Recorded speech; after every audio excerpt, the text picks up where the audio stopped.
Mon technicien vient de m'annoncer qu'il est 20h passé de 30 minutes sur les pendules de la station transfrontalière Cascade FM, la radio de la fierté. C'est parti pour les informations. 30 minutes non-stop. Voici le sommaire de ces informations du 17 juillet 2021. Le président Macky Sall a gracié 450 détenus en perspective de la Tabaski et qui sera célébré au Sénégal ce mercredi. Le Sénégal a encore battu ce samedi un nouveau record des infections au nouveau coronavirus en enregistrant, tenez, 1366 cas positifs selon les chiffres publiés dans le dernier bulletin épidémiologique du ministère de la Santé et de l'Action sociale. Nécrologie, l'ancien ministre d'État, ministre des Sports, Youssouf Ndiaye est décédé ce samedi à son domicile à Saint-Louis à l'âge de 83 ans. Le développement dans quelques instants.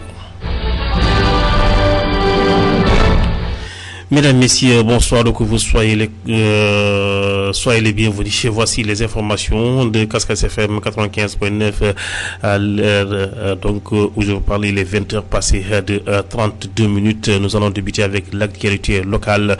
Le marché hebdomadaire de Médina Ndiaye d'aujourd'hui a refusé du monde. L'ambiance battait son plein. À moins d'une semaine de l'Aïd el-Adha ou Aïd el-Kabir, fête la plus importante de l'islam, l'achat des moutons continue d'être un casse-tête pour les ménages. Par contre, les ingrédients comme l'oignon étaient à la portée des courgourlous. Nous avons fait une incursion dans le marché. Écoutons quelques voix que nous vous apportons. Bon, le marché du bétail, il y a beaucoup de moutons, mais les moutons sont très chers, tellement. Il y a beaucoup de chèvres aussi, mais ils sont très chers aussi. Et donc, le marché de Madère, les moutons sont très chers. Bon, je pense que la situation est plus ou moins favorable pour les uns et par contre difficile pour certains. Et évidemment, donc, il y en a pour toutes les bourses. Mais j'avoue que c'est un peu difficile quand même pour les chefs de famille. Parce que la situation du pays est un peu tendue, quoi. Voilà. Mais quand même, il y a des moutons quand même. Mais vraiment, les prix ne sont pas assez à la portée de certains pères de famille quand même. Bon, évidemment, les prix tournent pratiquement donc, autour de 100, voire 100 et plus. Bon, mais il y en a pour un peu moins de 100. Bon, pratiquement les prix ne sont pas très accessibles quand même, pour certains. Voilà, donc pour ce qui est donc de la situation du marché de l'oignon, nous y reviendrons avec Dembadien en Poulard. Parlons de politique. Le Parti démocratique sénégalais, sous la houlette de Aliou Diop, coordinateur départemental, était en tournée dans le département de Podor. Avant de boucler ce périple de remobilisation des troupes, l'ex-chef de cabinet de Wade se dit satisfait du comportement du parti dans le département. Écoutons-le. Une tournée où nous allons voir les militantes et militants, les responsables du parti dans le département de Podor, essayer de voir exactement quelles sont les difficultés et également essayer d'organiser notre parti. Vous savez que le PDS c'est le plus grand parti en Afrique, disons particulièrement au Sénégal. Nous avons des structures et ça sera l'occasion bien entendu de mettre des formes par rapport à cette structure et tout ça. Parce que depuis quand même, il faut le dire, depuis très longtemps, nous n'avons pas eu la chance de renouveler nos structures. Ça sera l'occasion de voir ceux qui sont jusqu'à présent, ceux qui sont partis ou bien ceux qui sont décédés, et également pour véritablement mettre en place des structures tout à fait fonctionnelles, surtout des structures pour prendre en charge les élections qui se pointent à l'élection, c'est-à-dire des élections locales. Maintenant, quand je parle de structuration, cela veut dire qu'il faudrait qu'au niveau du parti, qu'on puisse vendre les cartes. Vous savez, le secrétaire général national, Maître Wade, et le coordinateur chargé de l'organisation du parti, Karim Wade, ont déjà fourni le nécessaire pour qu'on puisse véritablement aller dans tout le Sénégal pour véritablement donner les cartes aux militantes et militants pour la vente des cartes. Et en ce moment même, la direction chargée des structures est en train de mettre tout en œuvre pour former les commissaires et les superviseurs qui auront la charge d'aller au niveau de toutes les localités pour véritablement dispatcher les cartes du parti.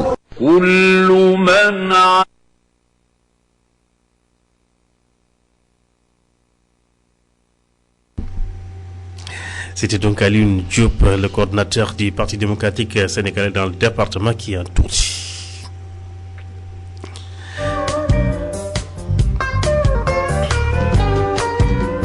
Je vous l'annonçais dans les titres pour la deuxième année consécutive. Donc, avant d'en venir à la page Corona Mika, nous allons parler donc de religion. Pour la deuxième année consécutive, le grand pèlerinage annuel de la Mecque se tient avec un nombre limité de fidèles en raison de la pandémie de Covid-19. Seuls 60 000 Saoudiens étrangers résidents dans le royaume et vaccinés ont été autorisés à participer au Hajj qui commence ce samedi. Des centaines de fidèles musulmans sont arrivés à la grande mosquée de la Mecque de l'Ouest de l'Arabie Saoudite pour participer à partir de ce samedi 17 juin au grand pèlerinage. Parlons donc de religion également en raison de la crise sanitaire Covid-19. Le Khalif Thierno Madani Muntaga Tall informe les fidèles musulmans que la prière de la Tabaski 2021 n'aura pas lieu à la mosquée omarienne. Le Khalif invite les fidèles à effectuer la prière chez eux et leur souhaite tous une excellente Eid el-Kébir avec le respect des gestes barrières. Qu'Allah soit sallallahu alayhi wa sallam, qu'Allah donc nous préserve et enlève cette pandémie, a-t-il prié pour les fidèles. Les marchands ambulants de la ville de Saint-Louis ont protesté ce samedi contre l'interdiction qui leur est faite de vendre leurs marchandises dans les rues, entraînant la fermeture de presque tous les commerces sur l'avenue de Gaulle et surtout des marchés sorts. En groupe épars, ces jeunes désireux de faire de bonnes affaires en cette période de préparation de la Tabaski sont remontés contre la décision des autorités municipales de leur interdire d'occuper les rues. Vendredi déjà, ils avaient annoncé la couleur en répondant par des jets de pierre aux grenades lacrymogènes lancées contre eux par la police, mais la situation s'est vite calmée après ces échauffourées. Le président de la République Macky Sall, je vous le disais dans le titre, a gracié 450 détenus en perspective de la Tabaski qui sera célébrée au Sénégal mercredi prochain, annonce un communiqué du ministère de la Justice. Les bénéficiaires de cette mesure sont des personnes définitivement condamnées pour des infractions diverses et qui avaient été incarcérées dans les différents établissements pénitentiaires du Sénégal. Les condamnés ayant bénéficié de cette mesure de clémence sont des délinquants primaires, des détenus présentant des gages de resocialisation ou âgés de plus de 65 ans, des individus gravement malades et des mineurs, ajoute le communiqué. Le Sénégal a battu ce samedi un nouveau record des infections au nouveau coronavirus en enregistrant 1366 cas positifs selon les chiffres publiés dans le dernier bulletin épidémiologique du ministère de la Santé et de l'Action sociale. En raison de cette flambée de nouvelles contaminations, le taux de positivité a lui aussi atteint un niveau jamais égalé, tenez 35,81%. Le nombre de tests 3815 est également en hausse, tout comme le sont les cas issus de la transmission communautaire qui s'élèvent à 925 cas. Conséquence de cette situation, Dakar, l'épicentre de la pandémie, affiche un nombre record de cas dont on ignore la source de la transmission avec 751 nouvelles contaminations. Le département de Dakar arrive en tête avec 448 cas, suivi de Rufisque 163, Keur Massar 63, Pikine 57, Guédiawaye 20. Pour l'intérieur du pays, 174 cas communautaires ont été recensés, dont 41 à Thiès, 15 à Popenguine et 12 et 15 à Tivaouane, 12 à Touba. Le reste des cas dépistés, 441, sont des cas contacts suivis par les services sanitaires. Le bilan macabre s'est assombri avec 5 nouveaux décès survenus vendredi. 554 patients ont été déclarés et guéris. Par contre, 29 cas graves sont pris en charge dans les services de réanimation. La région de Saint-Louis a enregistré en l'espace d'une semaine 67 nouveaux cas testés positifs au coronavirus, dont 38 cas dans le district sanitaire de Saint-Louis. Il est suivi du district de Podor qui a enregistré 11 cas et 9 cas à Richard-Toll, 7 cas à Pété, 1 cas à Dagana et un autre cas à Aérelao. Le pays a franchi la barre des 50 000 cas positifs, 50 374 exactement. Au total, 43 127 personnes ont recouvré la santé depuis le début de la maladie qui a tué 1214 autres, de sorte que 6032 malades sont encore sous traitement. Vendredi, 5779 personnes se sont fait vacciner pour un total de 605 384 ayant reçu au moins une dose depuis le début de la campagne de vaccination en février.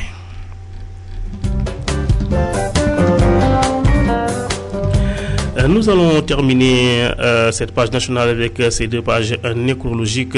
L'ancien ministre d'État, ministre des Sports, Youssoupha Ndiaye, est décédé ce samedi à son domicile à Saint-Louis à l'âge de 83 ans. Après la presse nommée par le président Abdoulaye Wade de 2012, Youssoupha Ndiaye, qui a été attaquant de l'équipe nationale de football médaillé d'or des Jeux de l'Amitié en 1963, a été un éminent dirigeant pour avoir siégé de longues années au comité international olympique. Youssoupha Ndiaye a été aussi président de l'Union sportive goréenne, de la Fédération sénégalaise de football et de celle de tennis. En 2002, M. Ndiaye avait remis les rênes de l'US Gorée à son actuel président Augustin Senghor, qui depuis 2009 préside aux destinées du football national. Le centre technique de Guerrero porte le nom de l'ancien attaquant des Lions, qui a été par ailleurs un juriste émérite qui a présidé le Conseil constitutionnel du Sénégal. Réagissant à son décès, le président Senghor a parlé de terribles nouvelles à la disparition de ce monument modèle, de ce leader qui nous a inspiré et guidé. Autre information également aussi qui fait froid au dos, selon l'AS qui donne l'information, un gendarme du nom de Bejon a perdu la vie dans un accident de la route. L'accident s'est produit hier dans le Djeri sur la route de Namarel. L'AS indique que 3 autres personnes qui étaient à bord ont eu plus de chance que Bokar John. Elles s'en sont sorties avec des blessures. Par ma voix, Radio Kaskas présente ses condoléances à la famille de ces disparus. L'actualité internationale tout de suite.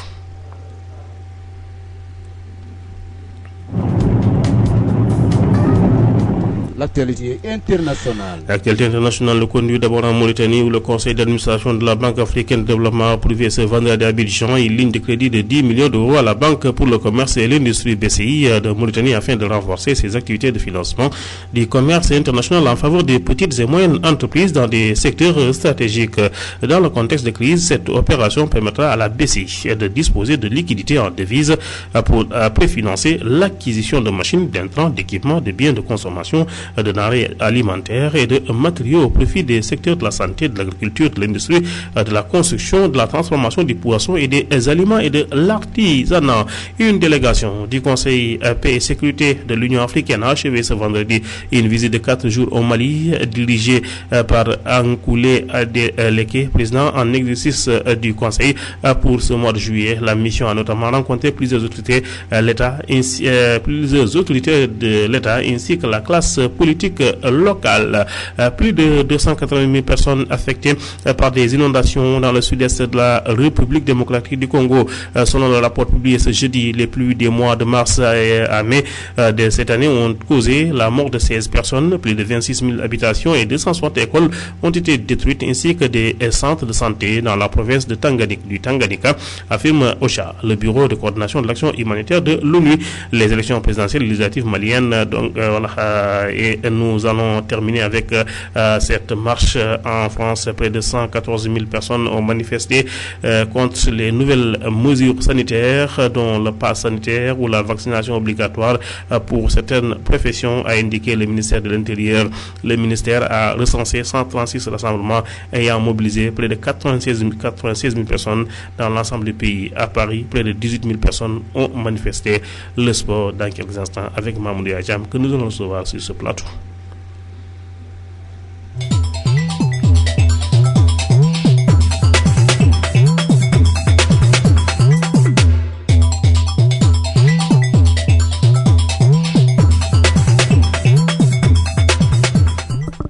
Voilà, le sport. Monsieur Sport Mamoudou, bonsoir. Bonsoir, L'actualité sportive du Sénégal endeuillée par cette disparition de Youssoupha Ndiaye, ex-ministre des Sports. Youssoupha Ndiaye, ministre des Sports, au moment où le Sénégal allait pour une première fois en Coupe du Monde en 2002, Youssoupha Ndiaye, magistrat de formation, est décédé ce samedi 17 juillet à son domicile à Saint-Louis. Il a été nommé ministre des Sports en novembre 2002 et resté jusqu'en 2005 sous le président Abdoulaye Wade. Juge en 1966, il a eu une belle carrière dans la justice sénégalaise. Il a été vice-président du tribunal de Dakar entre 1974 et 1976, puis président du tribunal de 1966 à 1984. membre du Conseil supérieur de la magistrature de 1966 à 1984. Mais au plan sportif, il a été aussi président de 2 fédérations au Sénégal. Il a dirigé la fédération de tennis de 1983 à 1986, puis aussi la fédération sénégalaise de football de 1986 à 1988. Il fut aussi arbitre au tribunal arbitral des sports. Il a été également un pratiquant. Il a joué à l'US Gorée entre 1953 et 1959, mais aussi à la Saint-Louisienne de 60 à 63. Il a fait partie aussi de l'équipe du Sénégal qui a joué les Jeux de l'amitié en 1963. Il a remporté une médaille d'or lors des Jeux de l'amitié donc de 1963. Donc Youssouf Ndiaye a une carrière très très riche au plan sportif. Il est décédé donc aujourd'hui à l'âge de 83 ans. Il a été aussi membre du comité international olympique CIO de 2002 à 2008, président de la commission d'éthique de 2007 à 2015, puis président élu par la session de la commission d'éthique de 2015 à 2007, ensuite membre de la commission juridique de 2002 à 2015. Donc c'est quelqu'un qui a une carrière remplie qui est donc parti aujourd'hui, et tous les sportifs donc lui rendent un hommage vibrant, un hommage mérité. Rappelons qu'il a aussi été président du comité national chargé de réorganiser, de gérer et de développer le football sénégalais. Il a été administré dans le tennis donc de 83, comme nous l'avons dit, à 86. Nous souhaitons que le bon Dieu l'accueille dans son paradis. Et toutes les rencontres de championnat de Ligue 1 aujourd'hui et de Ligue 2 se sont disputées avec une minute de silence. Donc, en la mémoire de Youssouf Ndiaye, justement, la Ligue 1 sénégalaise qui joue sa dernière journée ce week-end avec 6 rencontres au programme pour ce samedi et une seule rencontre donc, qui va se jouer demain dimanche. Donc, pour ce samedi, retenez que l'US Gorée a battu le Stade de Mbour par le score de 1-0. Eh bien, c'était le match des mal placés. C'était les 2 derniers du classement. Et Gorée donc a dribblé tout le monde et a assuré son maintien. Depuis une dizaine de journées, Gorée était la lanterne rouge. Mais depuis quelques journées aussi, Gorée avait donc enchaîné des victoires. Donc aujourd'hui, Gorée a eu la bonne victoire en gagnant le Stade de Mbour par le score de 1-0. Au même moment, le Jaraaf battait Niary Tally à un barré par le score de 1-0. C'est surtout cette défaite de Niary Tally qui a donc maintenu Gorée en Ligue 1, puisque d'abord il fallait battre le Stade de Mbour et compter sur une défaite de Niary, compter sur un mauvais résultat de Niary Tally, ce qui a été fait. Le Jaraaf donc qui va 1-0, Gorée qui va le Stade de Mbour 1-0.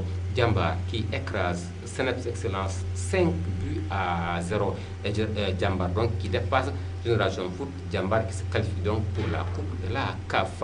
Le Ndiambour qui s'incline à domicile devant Génération Foot 0-2. Bour Petite Côte qui va Dakar Sacré-Cœur 3-1. Le Casa Sport qui vient à Ibrahima Boy, il bat la Douane par le score de 2-0. Et demain, la seule rencontre qui reste dans la saison donc en Ligue 1, c'est entre Teungueth FC et l'AS Pikine. Elle se jouera demain à 17h au stade Ngalandou Diouf de Rufisque. Donc voici le classement pour donc cette journée. Teungueth FC est le champion avec 51 points. Teungueth n'a pas encore joué. Deuxième Jambar 46 points. Troisième Génération Foot 46 points. Quatrième Jaraaf avec 44 points. 5e AS Pikine 40 points, 6e Casa Sport 36 points, 7e Mbour Petite Côte 31 points, 8e AS Douane 30 points, 9e Seneps Excellence 29 points, 10e Ndiambour 29 points, 11e Dakar Sacré-Cœur 28 points, 12e Gorée 27 points, 13e Stade de Mbour 26 points, et 14e, Niaritali 24 points. Donc, Gorée qui a maintenant 27 points, Gorée qui avait 24 et qui a maintenant 27, qui devance Niaritali qui avait déjà 24. Donc, Niaritali qui reste bloqué à 24 puisqu'il étant battu le Stade de Mbour. Donc, Niaritali qui vont être relégués en Ligue 2 et ces équipes sont remplacées en Ligue 1 par Vitesse Football Club et la Linguère de Saint-Louis qui ont assuré déjà leur remontée en Ligue 1 sénégalaise. Nous terminons par l'équipe locale qui est qualifiée pour la finale de la COSAFA Cup. Eh bien, l'équipe sénégalaise jouera sa finale demain contre l'Afrique du Sud. Ce sera à 13h en temps universel. Et le vainqueur de cette COSAFA Cup recevra 19 millions de francs CFA. Le finaliste malheureux, 9 millions de francs CFA. Et le troisième recevra environ 3 000 francs CFA. Le meilleur buteur et le meilleur joueur de la compétition recevront chacun environ 750 000 francs CFA. Rappelons que le Sénégal est invité de cette 21e édition de la COSAFA Cup. Une toute dernière information avec la CAF qui pourrait très bientôt mettre en place une Super Ligue africaine qui regrouperait les meilleures équipes du continent. C'est en tout cas ce qu'a annoncé le président Motsepe en marge du comité exécutif de l'instance dirigeante du football. Comité qui a maintenu la CAN à 2 ans. Mais désormais, le CHAN sera pour une durée de 3 ans. Donc, la périodicité de CHAN est donc ramenée maintenant à 3 ans, mais pour la CAN, c'est maintenu à 2 ans. C'est ce qui est donc issu de la réunion du comité exécutif de la CAF tenue hier vendredi. En tout cas, tout ce qu'on sait, le Sénégal fait une bonne affaire en Afrique du Sud et nous prions pour que cet invité d'honneur remporte la manche demain. Nous souhaitons vivement qu'il donc suive les pas de l'équipe U20 qui était invitée lors de la présente édition du tournoi de Nations Arabes, invité qui avait remporté le trophée. Cette année aussi, l'équipe était invitée. L'équipe a été éliminée en quart de finale par le futur vainqueur, l'Arabie Saoudite. Et je rappelle, la finale, c'est demain vers 13h. Et rappelons, le Sénégal avait perdu son premier match et gagné les autres. Donc, souhaitons que le Sénégal gagne aussi la finale. C'est le match surtout à ne pas perdre. Et Koto, en tout cas, Joseph Koto, l'entraîneur a affirmé qu'une finale ne se joue pas, elle se gagne. Elle se gagne et puis il déclare avoir galvanisé ses joueurs. La dernière note de ce journal, la revue. L'annonce faite hier par le président Macky Sall de la possibilité de revenir aux mesures restrictives contre la propagation du nouveau coronavirus au Sénégal fait la une des quotidiens reçus ce samedi au site d'APA. Reconfinement et couvre-feu face à la troisième vague, Macky prévient, titre Sud Quotidien qui cite le chef de l'État. Si la situation l'impose, nous reviendrons aux mesures que nous avions déjà connues par le passé. Troisième vague, si la situation l'impose, nous allons retourner à l'état d'urgence, renchérit Macky Sall dans Vox Populi. Selon nos confrères, le président menace de faire revenir les mesures extrêmes. Cela fait dire à l'AS que pour freiner la flambée des cas de Covid-19, le Sénégal va vers l'état d'urgence. Dans les Échos, Macky Sall justifie sa sortie et affirme le Covid, ce n'est pas des blagues. Si la contamination continue, on va refermer les frontières, interdire les déplacements. On ne peut pas laisser la maladie prendre le dessus pour constater des morts. À propos de cette menace de reconfinement, Walf Quotidien parle de paris risqués pour Macky, là où le quotidien constate que Macky hausse le mouton. Faisant allusion à la Tabaski, le quotidien donne la parole à Macky Sall qui préconise ceux qui sont à Dakar doivent éviter les déplacements.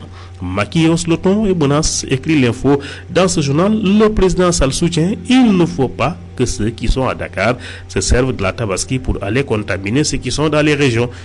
Constatant un retour à la case de départ, Source A indique que Macky Sall menace de recourir à l'état d'urgence si des populations ne jouent pas franc jeu pour tuer le mortel coronavirus. Recrudescence des cas de Covid-19 avec le variant Delta, Macky Sall songe au confinement, ajoute 24 heures. Le quotidien Enquête revient sur les actes de vandalisme contre les établissements scolaires par des élèves et informe que le ministre de l'Éducation, Mamadou Talla, annonce des sanctions. Acte d'incivisme à l'école, Talla fait la leçon aux élèves, ajoute le quotidien. Bonne lecture. Mesdames, Messieurs, ce journal est à présent terminé. Je vous rappelle les titres qui ont été développés tout au long de ce journal. Le président Macky Sall a gracié 450 détenus en perspective de la Tabaski qui sera célébrée au Sénégal mercredi prochain. Un nouveau record battu par le Sénégal ce samedi, donc record relatif à l'infection au nouveau coronavirus en analysant 1366 cas positifs selon les chiffres publiés dans le dernier bulletin épidémiologique du ministère de la Santé et de l'Action sociale. Nécrologie, l'ancien ministre d'État, ministre des Sports, Youssoupha Ndiaye est décédé ce samedi à son domicile à Saint-Louis à l'âge de 83 ans. Ce soir, pour votre émission Les musiques d'hier, nous allons rendre hommage à Mamoudou Dembatoulaye Diol de Dougoudombi en prélude du mémorial de Mamoudou Diol qui sera célébré le 24 à Dougoudombi. Merci à Mika Sal qui assure les commandes techniques à la présentation de ce journal. Mohamed Labodjabi. Tout à l'heure, Demba Dien sera là pour la version polar. Ciao, ciao.